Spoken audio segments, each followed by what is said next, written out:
사춘기를 전쟁이 아닌 성장기로 만든 가족들의 세 가지 비밀. 안녕하세요. 엄마의 숨결입니다. 사춘기 참 길고도 험한 터널이죠. 말 한마디에 아이가 폭발하고 대화하려 하면 문을 쾅 닫고 들어가 버리는 그 시기. 혹시 지금 매일 밤 혼자 속으로 내가 뭘 잘못했을까 자책하고 계신가요? 아침에 학교 보낼 때 한마디 건네면 짜증으로 돌아오고 저녁 밥상에 앉아도 휴대폰만 보는 아이. 방문은 항상 닫혀 있고 물어보면 귀찮다는 한마디만 돌아옵니다. 어느 순간부터 우리 아이가 낯선 사람처럼 느껴지고 내가 이 집에서 환영받지 못하는 존재 같다는 생각까지 들죠. 그런데요, 똑같이 사춘기를 겪었지만 유난히 평화롭게 그 시간을 지나간 가족들이 있습니다. 그 가족들은 특별한 비법이 있는 걸까요? 아니면 운이 좋았던 걸까요? 심리 상담 전문가와 수많은 실제 사례를 분석해보니 사춘기를 잘 보낸 가족들에겐 놀랍게도 공통된 세 가지 특징이 있었습니다. 오늘 그 세 가지를 나누려 합니다. 혹시 지금 혼자 버티고 계신 부모님이라면 이 이야기가 터널 끝의 빛이 되어드릴 수 있을 거예요. 일부 감정의 통로를 열어둔 가족. 첫 번째 공통점은 감정의 통로를 항상 열어두었다는 것입니다. 사춘기 자녀는 감정을 말로 표현하지 못해 행동으로 표현하죠. 말을 안 하거나 문을 닫거나 짜증으로 쏟아내는 것 모두 마음의 메시지입니다. 많은 부모님들이 이렇게 말씀하세요. 우리 애는 아무 말도 안 해요. 뭘 물어봐도 대답이 없어요. 그래서 답답해서 미치겠어요. 그런데 사춘기를 잘 보낸 가족들은 달랐습니다. 그들은 말이 없어도 대답이 없어도 매일 같은 자리에서 같은 마음으로 통로를 열어두었습니다. 사례를 하나 들어볼게요. 중학교 2학년 준호는 어느 날부터 갑자기 말이 없어졌습니다. 학교에서 돌아와도 방으로 들어가 문을 닫고 밥 먹을 때도 고개를 숙이고 물어봐도 응 아니면 모르겠다는 대답뿐이었어요. 엄마는 불안했습니다. 혹시 학교에서 무슨 일이 있나? 친구들과 싸웠나? 공부가 힘든가? 온갖 생각이 다 들었어요. 처음엔 물어봤습니다. 준호야, 무슨 일 있어? 엄마한테 말해봐. 하지만 준호는 아무 말도 하지 않았습니다. 그러다 엄마는 상담을 받았고 상담사는 이렇게 말했습니다. 지금은 기다리는 시간입니다. 아이를 다그치지 마세요. 대신 매일 같은 시간, 같은 자리에서 통로를 열어두세요. 엄마는 그날부터 준호를 다그치지 않았습니다. 대신 매일 저녁 방문 앞에서 조용히 인사만 건넸어요. 준호야, 오늘은 어땠어? 밥 먹자. 처음엔 아무 대답이 없었습니다.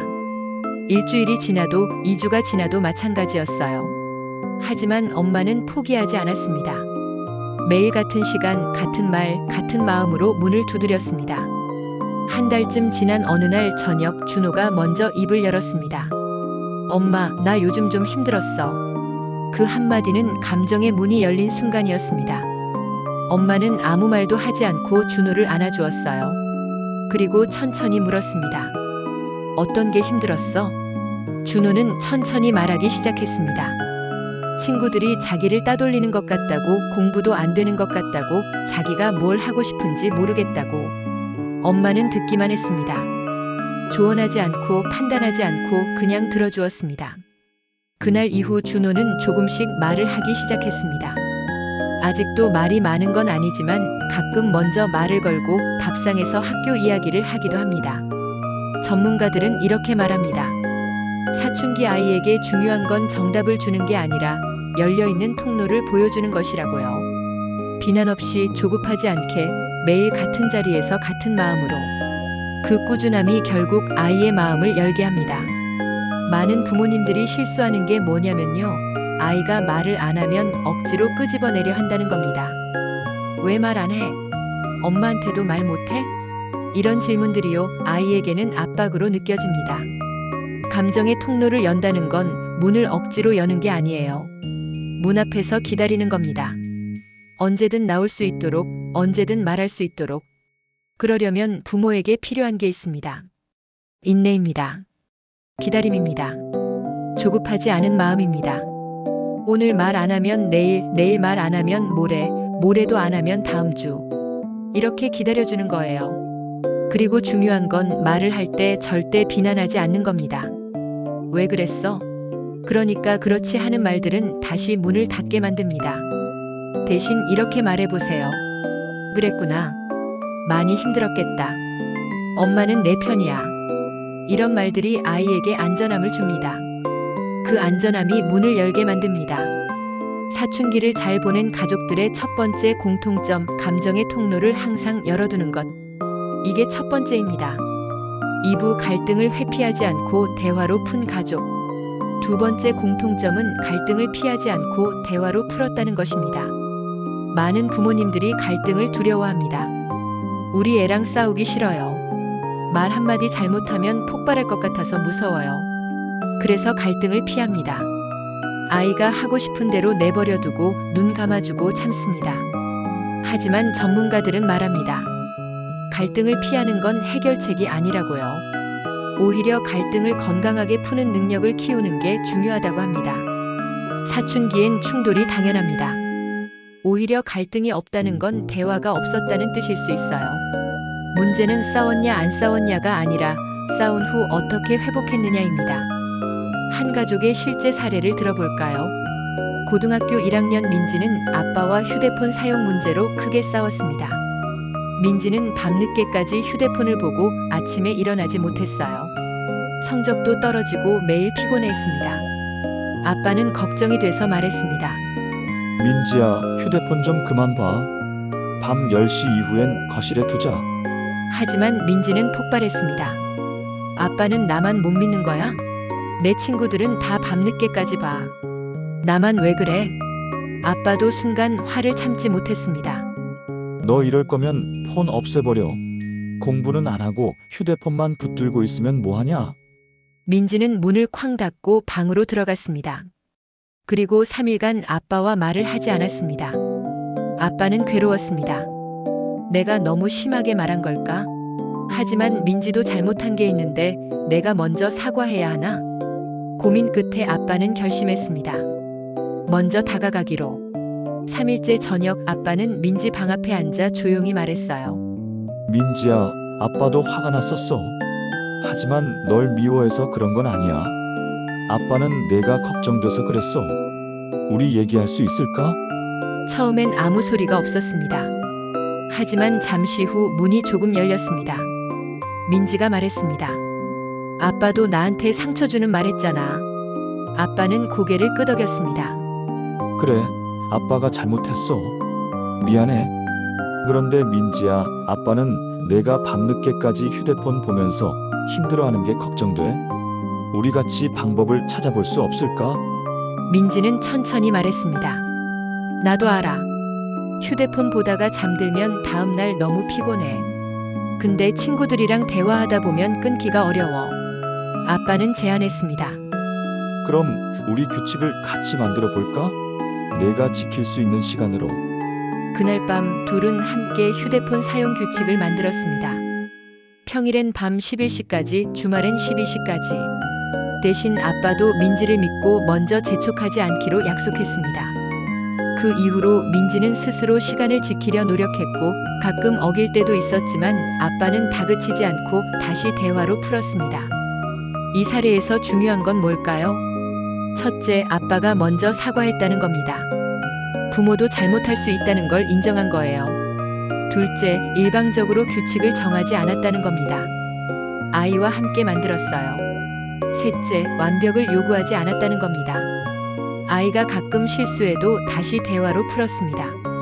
대화는 싸움의 반대말이 아니라 싸움 후 다시 연결되는 과정입니다. 전문가들은 강조합니다. 사춘기 갈등은 피하는 게 능력이 아니라 회복하는 능력을 키우는 것이라고요. 갈등 후에 어떻게 회복하느냐가 아이에게 중요한 배움을 줍니다. 사람은 싸울 수 있어.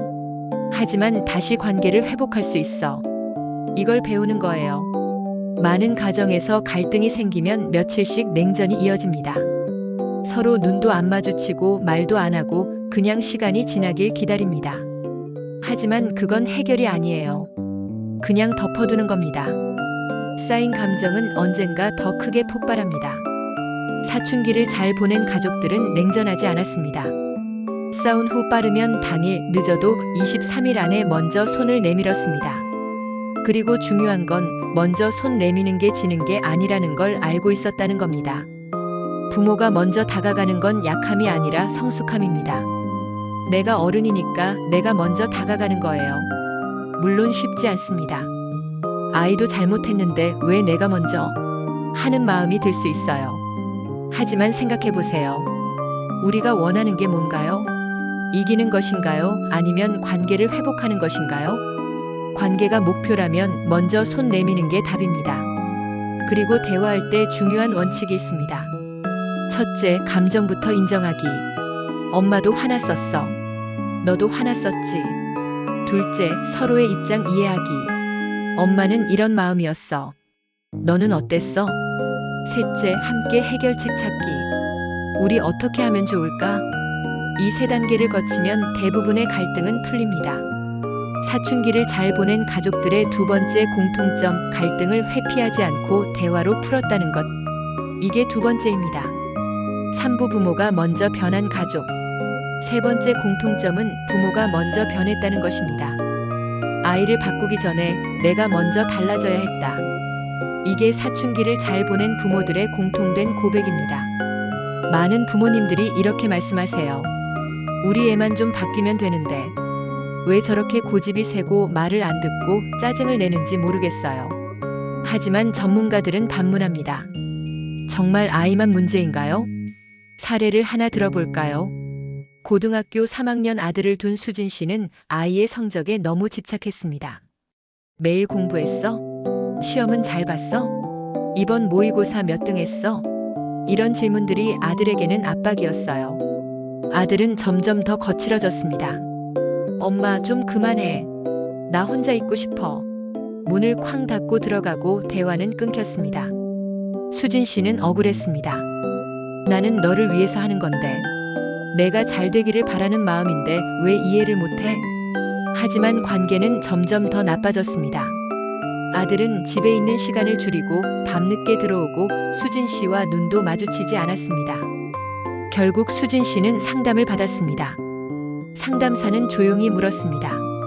어머니, 혹시 아드님한테 공부 말고 다른 얘기는 하세요? 수진 씨는 멈칫했습니다. 생각해보니 최근 몇 년간 아들과 나눈 대화는 대부분 공부, 성적, 진로에 관한 것뿐이었습니다. 상담사는 말했습니다.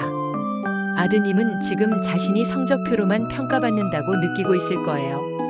엄마가 보는 건 내 점수지 나 자체가 아니라고요. 그 말에 수진 씨는 충격을 받았습니다. 나는 아들을 사랑해서 걱정한 건데 아들은 사랑을 느끼지 못했구나. 그날 이후 수진 씨는 변하기로 결심했습니다. 첫째, 성적에 관한 질문을 줄였습니다. 하루에 한 번만, 그것도 아들이 먼저 말하면 듣기만 했어요. 둘째, 아들 자체에 관심을 보이기 시작했습니다. 오늘은 뭐 했어? 친구들은 잘 지내? 요즘 관심 있는 거 있어? 셋째, 아들의 감정을 인정해 주었습니다. 힘들구나. 피곤하겠다. 많이 지쳤지. 처음엔 아들이 의아해했습니다. 엄마가 왜 이래? 하지만 시간이 지나면서 조금씩 마음을 열기 시작했습니다. 한 달쯤 지난 어느 날 아들이 먼저 말을 걸었습니다. 엄마, 나 요즘 좀 힘든데. 수진 씨는 놀랐지만 차분하게 물었습니다. 어떤 게 힘들어? 아들은 천천히 말하기 시작했습니다. 공부도 힘들고 진로도 고민되고 친구들과의 관계도 복잡하다고. 그동안 말 못했던 이야기들을 쏟아냈습니다. 수진 씨는 듣기만 했습니다. 조언하지 않고 판단하지 않고 그냥 들어주었어요. 그날 밤 아들은 처음으로 수진 씨에게 안겼습니다. 엄마, 고마워. 들어줘서. 관계를 바꾼 건 아들이 아니었습니다. 엄마의 변화였습니다. 사춘기를 잘 보낸 가족들은 아이만 문제다라고 하지 않았습니다. 항상 이렇게 말했습니다. 내가 먼저 변했더니 아이도 조금씩 달라지더라. 부모가 먼저 변한다는 게 뭘까요? 첫째, 내 불안을 아이에게 전가하지 않기. 내가 불안하다고 해서 아이를 조이지 않는 거예요. 둘째, 아이를 통제하려는 욕구 내려놓기. 아이는 내 소유물이 아니라 독립된 인격체라는 걸 인정하는 겁니다. 셋째, 완벽한 부모가 되려 하지 않기. 나도 실수할 수 있고 잘못할 수 있다는 걸 받아들이는 거예요. 많은 부모님들이 완벽해지려고 합니다. 좋은 부모가 되려고 실수하지 않으려고 항상 옳은 말을 하려고 노력합니다. 하지만 그 완벽함이 오히려 아이를 숨막히게 만들 수 있어요. 아이에게 필요한 건 완벽한 부모가 아니라 진짜 부모입니다. 실수도 하고 화도 내고 때로는 잘못된 선택도 하지만 그럼에도 아이를 사랑하고 함께 성장하는 부모. 부모가 먼저 변하면 아이도 변합니다.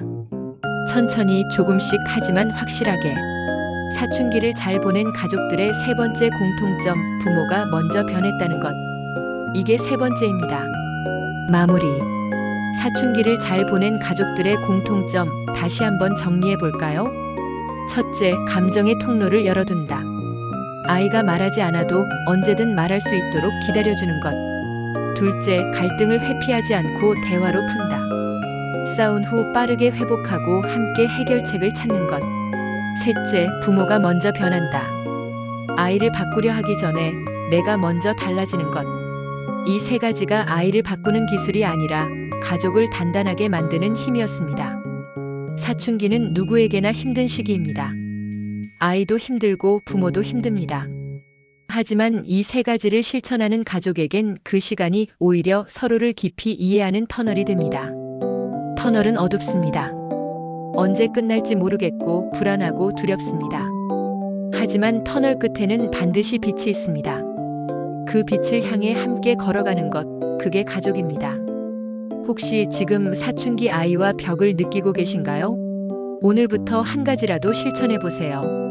오늘 밤 아이 방문 앞에 서서 조용히 말해 보세요. 오늘은 어땠어?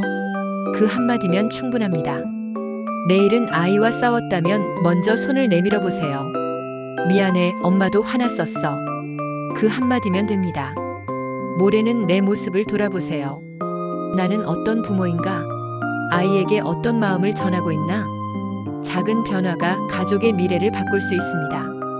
이 영상이 도움이 되셨다면 주변의 부모님들과 꼭 공유해 주세요. 지금 이 순간에도 혼자 힘들어하고 계신 분들이 있습니다.